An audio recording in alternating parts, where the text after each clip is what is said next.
So this is the first time I've ever held my camera to make a video, so I hope it comes out decent. I don't know where to put the phone so you can see different things, but that's not important. For all of you gear junkies, people that like to look around other people's home recording studios, got something for you. I'm going to show you around my armpit here, as it were, and show you that you don't need much to make good music. I don't have much at all, but I'll show you what's important. And then I'm going to show you some other pieces of gear that I have here, stuff that I do live sound with, stuff that might just blow your mind, okay? So let's get started with the guitars. Now, you can probably tell, well, I'll show you. I am in the middle of doing some videos for my subscribers. If you come to homerecordingweekly.com, I'm going to have brand new ebooks, free ebooks, and this one is on microphones. I got everything kind of hooked up. This is my favorite Overdrive Pedal. It's from Lightning Boy Audio. There's a real tube in there, and it just makes delicious, delicious tube overdrive. That's my VHT amp. I got a microphone in front of it, and I'm kind of showing microphone placement today. Get it right at the source kind of stuff. The important part is that I have it on a amp stand, guys. And I like that because I don't have to bend over. I can store stuff underneath it. The floor doesn't suck any tone out of my amp. I usually pull it away from the wall, but like I said, I am doing a video on getting better recordings with microphones, and I'm going to be giving that away along with my free Acoustic Treatment Made Easy ebook. That's my VHT Special 6 combo. You know, it's okay. I kind of like the amp. It grew on me. When I first got it, I wasn't sure if I liked it or not, but you know what? I like a bass, and then I just stored on top of that clean bass, so I like a clean bass. That's my 80s era Fender lead. Boy, I've done so much to it. I've had it refretted. I put vintage noiseless single coils in there, and then I bought these pickup covers. I love those pickup covers online. Just my little toy that I just love, love, love, love, love. Anyway, none of this stuff is what today's video is about. It's about, look, this room is tiny. It's not even 10, 11 feet across. It has a drop ceiling. You know what? It's just a small, small room. But I've treated it. I've made my own acoustic room treatment. I've got these broadband absorption panels that are not very big. I've got one there. I've got 1, 2, 3 on that back wall. You can see I've got one in the window. I usually have a couple over here. There's one there. And then up top, and I always tell you guys, I've got a light going, so it's going to be difficult to show you this. At night, sometimes I get funky echoes and the air conditioner runs, so I've got these sound absorbing blankets. They're not sound deadening blankets. They absorb echoes and things, and I've got them rolled up and chained up at the moment, but when I'm making content like my podcast, I undo these chains and let it fall down, and it helps to absorb echoes in here, flutter echoes and things like that.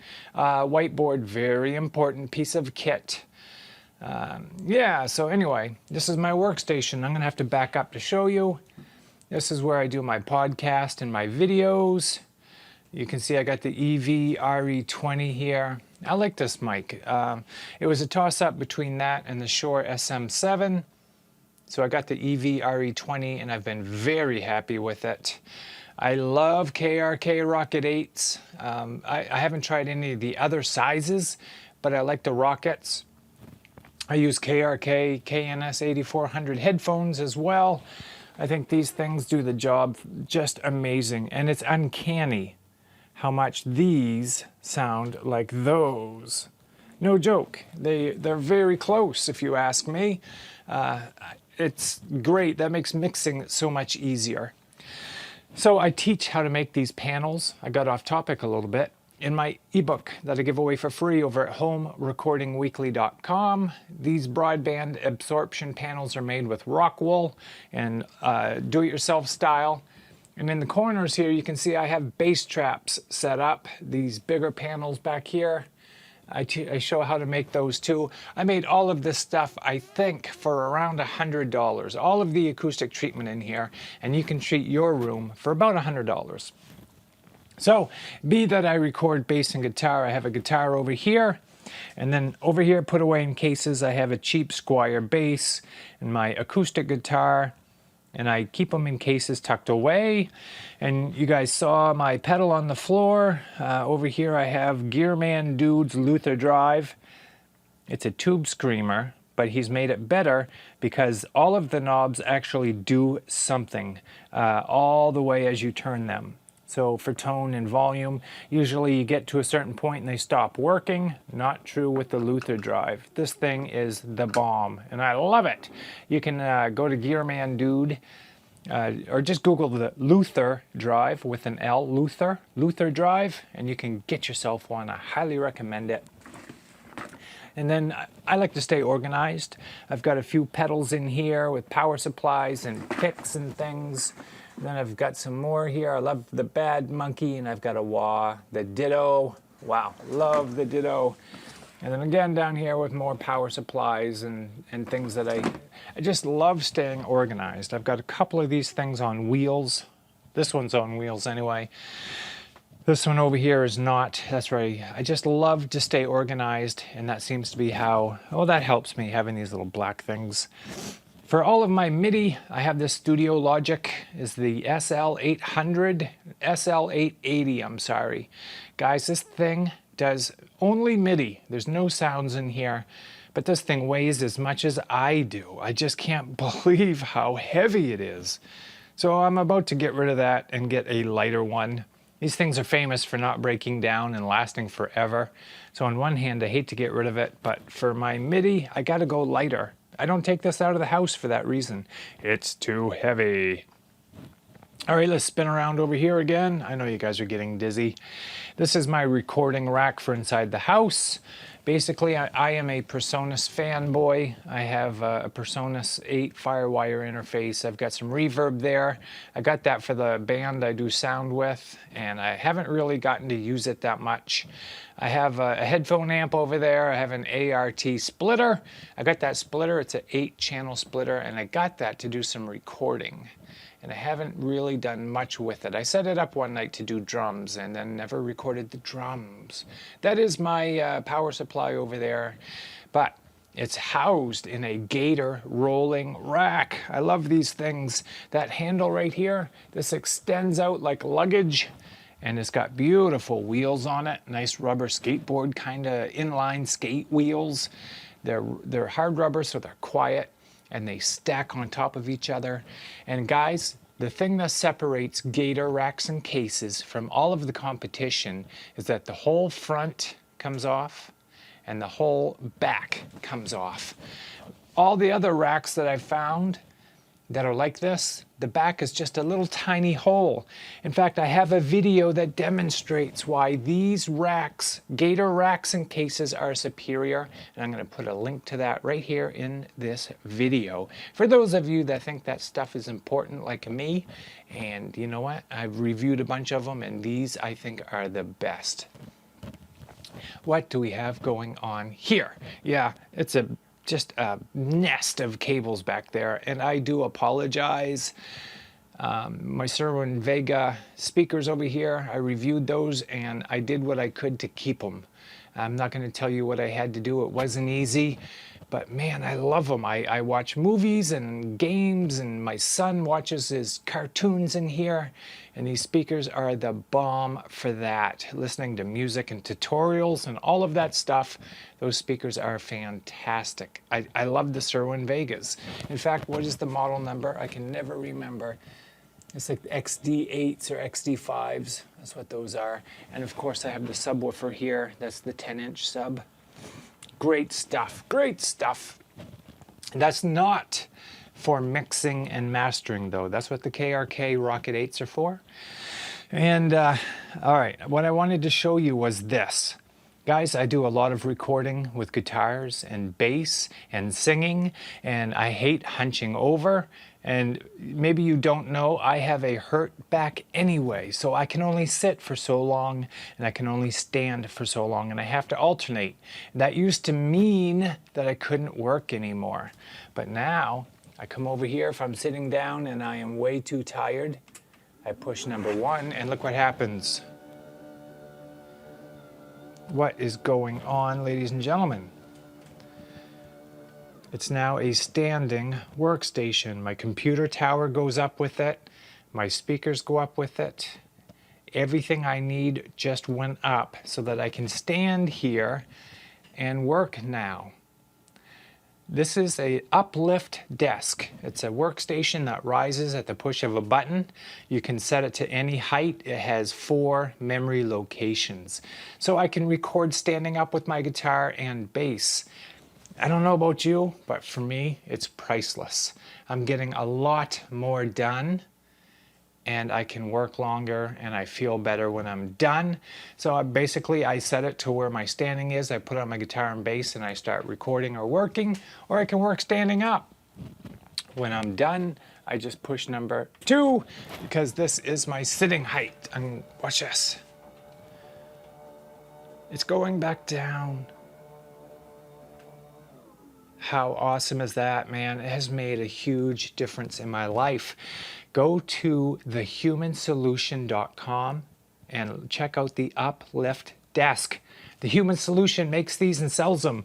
I had this one completely customized. I said I want black legs, and I want a black top, and I want grommets. Look, I have a power supply right there. I have 2 more grommets for my wires. There's one hiding over here. And then there's one hiding over here. Where are you? Right there. I'm not using it, but it's there when I do want to use it. That has 2 plugins in it. How awesome is this desk? And what's that? You see that right there? That's a dual monitor arm. Let me show you this. It's a dual monitor arm so that I can completely and totally move my monitors around anywhere I want them. Guys, look at how much space I have on my desk because of that. Look at that. It's awesome. So I got my real estate back on my desk. I can move my monitors up, down, all around wherever I want them. And the Human Solution also manufactures and sells those monitor arms. They have singles, they have doubles, all different kinds. Highly recommend you check it out, thehumansolution.com. Guys, this thing has saved my back, this whole setup, and I've got a lot more done because of it. And then because it rises and lowers and you don't need any kind of motors, the motors are in the legs, I can store stuff under it. Like there's all my microphones, my recorders. Look, another Gator case. That's a Gator waterproof case for my Zoom recorder right there. It's crush proof, military grade, and it's waterproof. It's fantastic. So I guess in a nutshell, this is my workstation. This is where I podcast from. This is where I mix and master music. It's just a tiny room, but you know what? I treated it. I got rid of the flutter echoes. I got rid of a lot of the build-up issues I was having. Is it as good as a professional studio that you see in all those awesome videos? Well, no, it's not. But it's fantastic for what I do. I've made a good amount of money in here. I've made a lot of music in here. I've had a lot of fun. And it's only getting better. I just got this workstation, this Uplift Desk in here a while ago. It's still kind of new to me. So like you can tell, I haven't got my wires tucked away yet. Guys, get organized. You know, one of the biggest changes I've made is these whiteboards. I have one up here, and I have one while I've taken it out of here to make this video. That's made a huge difference in getting organized. Over here I have a bookshelf. I have some of these goodies over here on my bookshelf. What do we have? Recycle, Record, Reason, Superior Drums. We have the Joe Barresi Evil drums. Ooh, good stuff. We've got some other stuff over here, some art. I've got a lot of art in here. I try to keep art in here to be inspired. CDs that are local artists that I've did sound for, gave me their CDs, I've purchased their CDs, and some stuff that I have album credits on. And then, as I said, I like having art. I'm an amateur wood carver. I've got a moy over there. I've got these two people here making out. Sorry for the sexual content there. I've got a kitty cat over there. Well, it's kind of a kitty cat. Oh, and then up here we've got a photograph I found at Goodwill and absolutely love. An Enzo I made while I was in college. I just think that's a perfect Enzo. I think that's what they call those. And then this is my stepmother. She's an artist and kind of a famous artist too, down in Arizona. Jude Martinez, and she made that. She painted that, guys. Isn't that fantastic? It's a swimming elephant. I think it's great. It inspires me, keeps me going. And I'm also a photographer, and I do these shots of cars, and I get it printed on metallic paper. I do them at night when it's completely dark. It's a long exposure, and there's 3 of them combined. You can't really tell. But I do it for local hot rodders and things, and I charge $99 for the frame and the paper and everything. And they seem to like it. They like it, guys. So anyway, this is where the magic happens. The podcast happens. This thing's gone on for 16 minutes, and that's way, way, way long. Long and short of it is, if you guys come to Home Recording Weekly, I have a podcast. I have free ebooks over there for you on acoustic treatment made easy. The plans are in there. Links to all the materials you'll need are in there. A lot of the construction images and things are in there as well. And I even put a video in there where I show you guys up close what these panels are, what they look like, and how to use them a little bit. And I'm finishing up some microphone videos for you guys. There's going to be a microphone ebook that I give away with videos in it. And so anyway, hang on tight. I'll be right back, and I'm going to show you guys some more of the live sound gear for you gear nuts, just to show you what I do to sweeten our band's live sound. Okay, as promised, I had to stop and go and pick this up. And I'm going to try my best to explain this to all of you people that are gear freaks like myself, audio nuts. I promised you a look at my spice rack. That's what I call this, my salt and pepper. I took a job as a sound guy recently, and the band thought they had everything they needed to do a show. And if you listen to my podcast, Home Recording Weekly podcast, you know that I helped them destroy some of their equipment in a recent show out on the Gulf of Maine. And we've been shopping and getting new gear, putting it all back together. But they thought they had enough to do a show, and then they met me and they realized there's never enough stuff. So here we are with my stuff. I went out and pieced this together just to make them sound as good as I could. Now, it is true this is mostly for vocals. I'll try to explain what we have going on here and try not to get ahead of myself. Of course, that's a power conditioner on the very top. That's the Furman. And then what I basically do is have the vocals coming in to this. This is the Presonus ACP88, as you see right there. And it's 8 channels of compression, gating, limiting. It's delicious.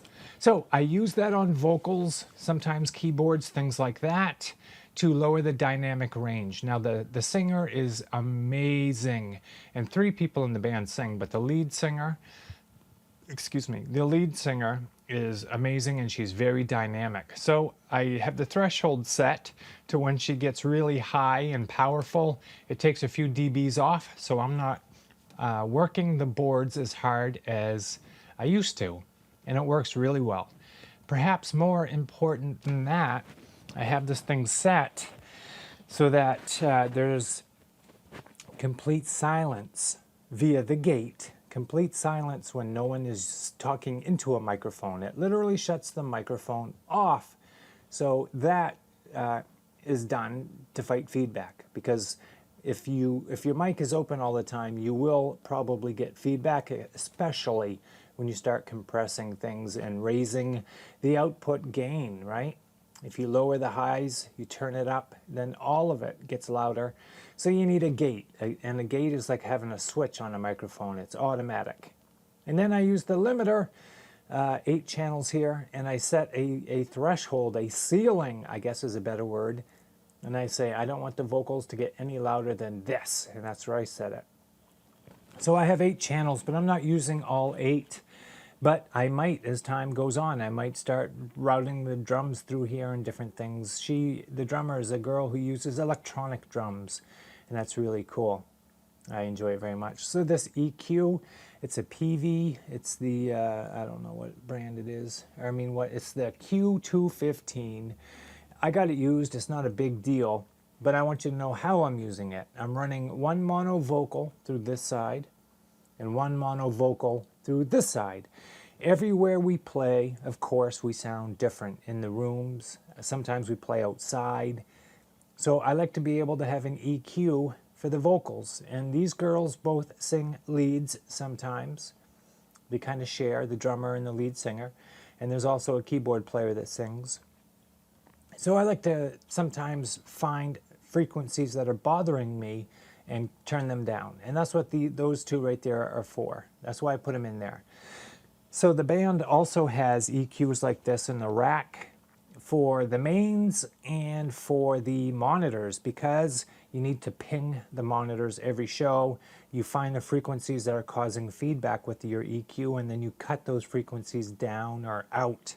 And it helps to fight feedback, if you didn't know, but that's not what this is doing. And then up here, this is the newest addition to my Spice rack. That is a stereo compressor from DBX. It's not, anything you probably haven't seen before, but I use it just like a bus compressor when you're mixing. I take the mixer's left and right main output that's going to a power amp and out to the speakers that the crowd hears, and I hijack it. I run it through this. I usually do about 1.5 to 2. That's my ratio, 1.5 to 1 or 2 to 1 ratio. Very mild compression happening. And that simply makes all of the instruments and vocals sit together better in the final mix, if you were, in the show.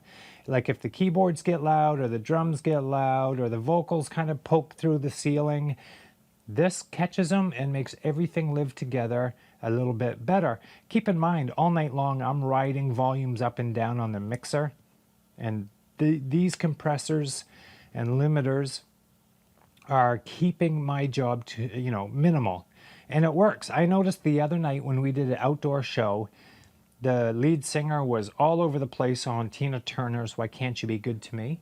And I say all over the place, I mean dynamically. She's amazing. She's an incredible singer. And I had to do very little fader moving because I have a compressor on her vocal, and then I have that bus compressor also helping me. And so anyway, this thing has been a lifesaver. This little spice rack, as I call it, is amazing. So after the show, I literally unplug this and I bring it home so nothing ever happens to it. And I use it for other shows that I do with other bands. This is kind of my way of saying thank you for hiring me. If you don't have compression and EQ on your vocals and stuff, you do now. Wherever I go, I take it with me whenever I do a show. So, the bands that I work with, if they have this already, then I probably leave it home. But, it's just something I put together because I know it helps. And it helps, people sound better. And I'm all about that. That's what I do. I'm an audio nerd. So I hope you enjoyed that, guys. So if you don't know, my name is Kern Ramsdell. I post home recording weekly. I have a podcast, I have a website, I have a YouTube channel. I do a lot of gear reviews and demos. And I'm going to leave you guys with, these acoustic room treatment panels that I was showing you guys, these treatment here, the broadband absorption panels and the bass traps. That ebook has everything you need to make those, and I think I forgot to tell you that. There's links, there's plans on how to make them, there's links to the materials I use, there's videos that show you what the finished panels are all about. There's images of the construction of exactly how I made them, the panels and the bass traps. And it's yours for free over at homerecordingweekly.com. I'm going to leave you with a look at what happens when a Stratocaster meets a Telecaster and they have a baby. This is it. It's the Fender Lead 2. It has Telecaster electronics, and yet it has a Stratocaster kind of body. It's a double cutaway, but it is a Strat, and it is called the Lead 2. Fender made them in the 80s. I just had it refretted, and I put Fender vintage noiseless pickups in it. They're actually humbuckers, but there's a dummy coil, and it removes all of the hum. I think they sound absolutely stunning. And she's my girl. Hey, thanks for your time in watching these videos, and thanks for your interest in gear and being an audio nerd much like myself. And we will see you soon.